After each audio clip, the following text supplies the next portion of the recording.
प्रिय बच्चों, UP board के बच्चे ध्यान देंगे, कक्षा 11 के बच्चे ध्यान देंगे। प्रयास हमने किया है कि सर्कुलेशन सिस्टम में से, परिसंचरण तंत्र में से नीट प्रवेश परीक्षा हेतु कौन कौन से क्वेश्चन ये वीडियो पार्ट 1 में मैं दे रहा हूं। ये बहुत ही सॉलिड क्वेश्चन है, अक्सर पूछे जाते हैं। देखिए, परिसंचरण एक प्रकार से कहा जाए कि ये सर्कुलेटरी एलिमेंट्स यानी ये परिसंचरण तत्व कौन कौन से होते हैं। कार्बन डाइऑक्साइड, ऑक्सीजन का परिसंचरण होता है, फिर हार्मोन्स का होता है, जल का होता है, लवण का होता है, खनिज का होता है। हमारे ब्लड के साथ परिसंचरण का मतलब कि हमारे शरीर में पाइपलाइन की व्यवस्था के अनुसार एक अंग से दूसरे अंग में पदार्थ का परिवहन होना ही परिसंचरण कहलाता है। तो उसी के अंतर्गत ये सारे तत्व शरीर में एक अंग से दूसरे अंग में जाते हैं। अब देखिए, तरल संयोजी ऊतक ये भी पूछ लेता है, ब्लड एंड लिम्फ। हमारे शरीर में ये फ्लूइड टिश्यू होते हैं जो एक स्थान से दूसरे स्थान पर जाते हैं। फिर अब रहा सवाल कि हमारे अंदर जो परिसंचरण के अंग हैं वे हैं धमनी, शिरा, ब्लड केशिका, फिर हृदय। तो इसमें हृदय सबसे मुख्य अंग होता है परिसंचरण का। तो हृदय एक बंद मुट्ठी के समान होता है, ऐसे 300 ग्राम भार वाला होता है, 12 सेमी लंबा और 9 सेमी चौड़ा, लगभग 6 सेमी मोटा होता है। और यह हृदय जो बंद मुट्ठी के समान होता है, ठीक, तो चूंकि ये पेरिकार्डियम झिल्ली द्वारा चारों तरफ से घिरा होता है। इसमें 4 चेंबर होते हैं, ऊपर की ओर दायां आलिन, बायां आलिन, नीचे की ओर दायां नीलय और बायां नीलय। अब देखिए, जब बच्चा भ्रूण में होता है, यह बड़ा इंपॉर्टेंट क्वेश्चन पूछ लेता है। भ्रूण के समय जब बच्चा हो, गर्भाशय में भ्रूण के अंदर जब वो पलता है, वृद्धि करता है, बढ़ता है, तो उसके हृदय के अंदर दाएं आलिंद के ऊपर एक गड्ढा होता है, उसका नाम है फोसा ओवैलिस। फोसा ओवैलिस गड्ढे में एक फोरामेन ओवैलिस नामक छिद्र होता है। उसी छिद्र के सहायता से ब्लड का सर्कुलेशन होता रहता है पूरे उस बॉडी के अंदर बच्चे के। अब देखिए, हृदय चक्र कभी कभी पूछ लेता है, बड़ा इंपॉर्टेंटियल चीज है यह। कार्डियक साइकिल्स क्या है? देखिए, हमारा हृदय 1 मिनट में 72 से 75 बार धड़कता है।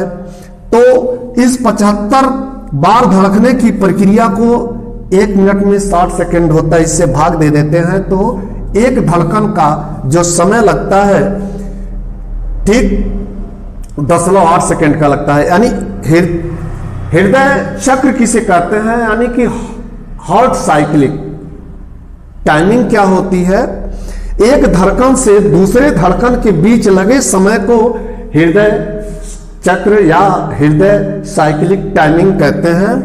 वो 0.8 सेकंड का होता है। ये नीट्स वगैरह में पूछ लेता है।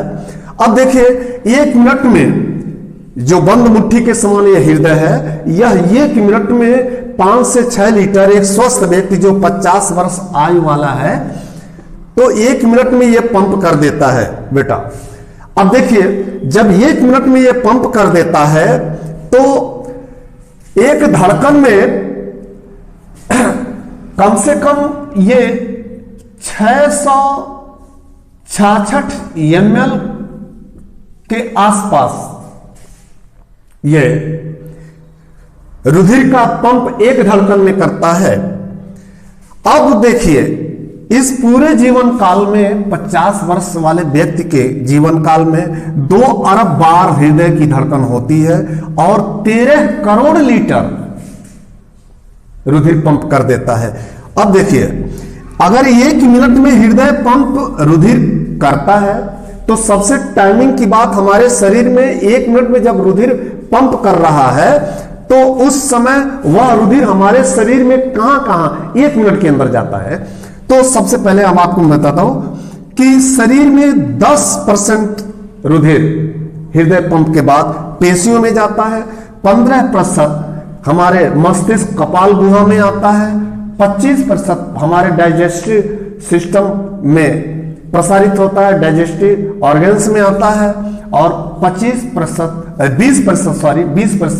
किडनी में गुर्दा में रिप्रेस होता है, और 30% अदर जो हमारे बॉडी के अंग हैं उन सभी अंगों में 30% रहता है।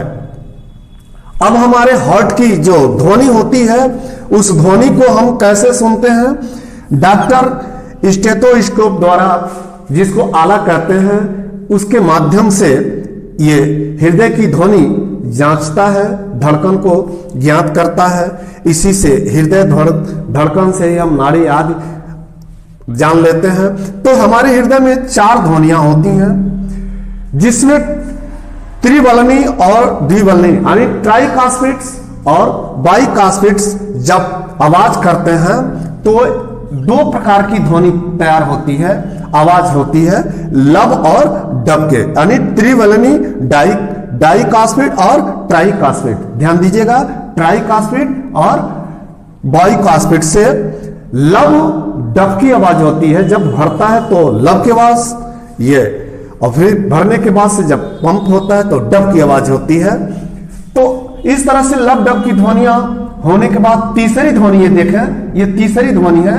तीसरी ध्वनि नीले भरने से होता है, तथा चौथी ध्वनि बेटा आलिंद के संकुचन, आलिंद जैसे ही सिकुड़ता है उसके चलते होता है। अब आप सुन लें, रुधिर परिसंचरण का खोज विलियम हार्वे ने किया था। रुधिर थक्का बनने का खोज इसमें लिखे नहीं है, सुन लीजिए, रुधिर थक्का बनने का खोज यह होबल महोदय ने किया था। इसी रुधिर में रुधिर के जो वर्ग होते हैं, जैसे वर्ग ए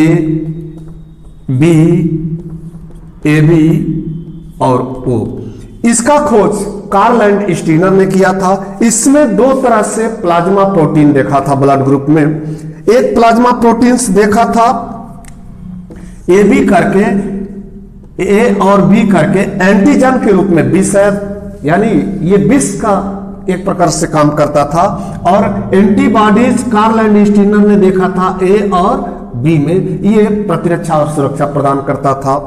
फिर कार्ल एंड स्टीनर और बीनर ने रुधिर के अंदर RH फैक्टर एंटीजन के रूप में देखा था। यही RH फैक्टर महिलाओं में RH- के नाम से और पुरुष में RH+ के नाम से पाया जाता है। इस प्रकार से देखा जाए तो यदि किसी महिला, गर्भवती महिला में RH- रहता है, RH- अगर रहता है, अगर किसी पुरुष का RH+ रुधिर 2 बार दे दिया जाए तो उस भ्रूण में पलने वाले बच्चे तुरंत रुधिर RH+ युक्त होकर के वह बालक भ्रूण के अंदर ही मर जाता था। एर्थेरोब्लास्टोसिस नामक रोग होता है, बच्चा इसी कारण से मर जाता है। आज के वीडियो में सीमित टाइम में मैं ये आपके बीच में रखा हूं। अगले वीडियो में इस पार्ट 2 में इस चैप्टर के जितने कॉम्पिटिटिव चीजें होंगे हम आपको देंगे। तो आज के लिए धन्यवाद। लाइक और शेयर ठोक दीजिए, महाकाल का लाइक और शेयर ठोक दीजिए। पूरा साल मेहनत करता हूं आपके लिए बेटा, ऐसा नहीं चलेगा, ऐसा नहीं चलेगा।